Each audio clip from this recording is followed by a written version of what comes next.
Assalamualaikum warahmatullahi wabarakatuh. Basobok kita balik di sana di YouTube Arfon Mania.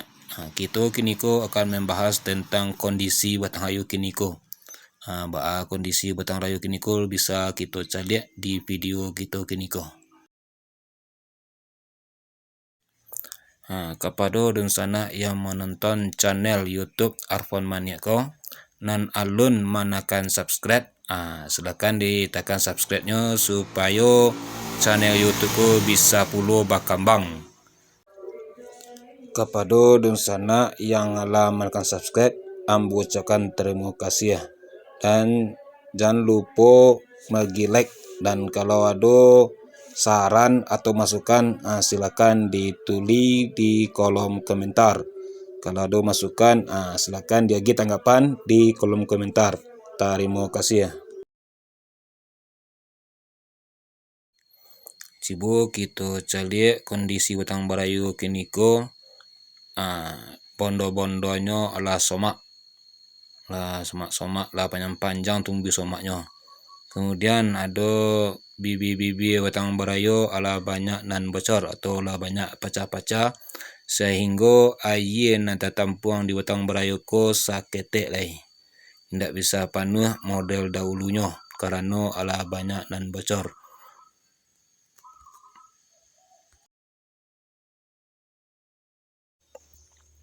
Walaupun ia batang rayu kiniko ala lingkek, ndak panuh meredut dulai, tapi masih banyak juga peminat dari anak-anak asli Sumania yang berenang di batang barayu.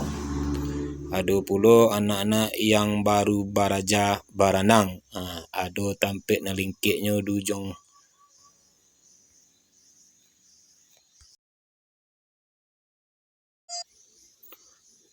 Mudah-mudahan anak-anak nan mandi di siku bisa berenang sadonyo. Di samping itu kita celik pemandangan sawah di bawah ko, ada pula sawah nan ala sudah basabik. Iko pincuran jantan namanya. Pincuran jantan. Khusus untuk anak jantan mandi di siku. Kita lanjut ke jembatan. Dulu jembatan kayu, kini alhamdulillah lah bertembok menghubungi ke sawah Rambun atau ke Rongi Bagai. Iko tempat istirahat bagi orang yang dah siap mandi. Aku dulu bertembok ko, kini lah rimbun dek somak.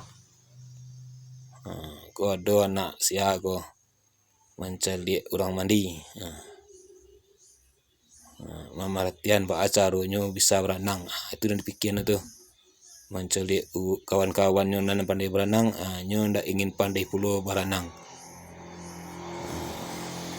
Itu adalah orang Sumania, anak-anak generasi Sumania yang harus pandai berenang. Kalau ndak pandai berenang, percuma saja punya batang rayu di Sumania. Di samping batang barayu ko ada surau, namanya surau Tudas Serapan. Kalau dulu namanya surau baru. Itulah anak-anak yang lah sudah mandi. Mungkin anakku mandi indak tahu di ande atau di apaknya. Baju basah di palocot-locotnya itu supaya bisa koryang, bisa copek koryang dan bisa dipakai balik. Tahun dulu mau dikolo buat supaya copek koryang baju ko diampem-ampem deko supaya ande apaknya ndak tahu kalau nyula mandi batang barayu. Itulah nan dapat mau sampaikan kiniko. Mohon maaf kalau ada kekurangan. Terima kasih. Assalamualaikum warahmatullahi wabarakatuh.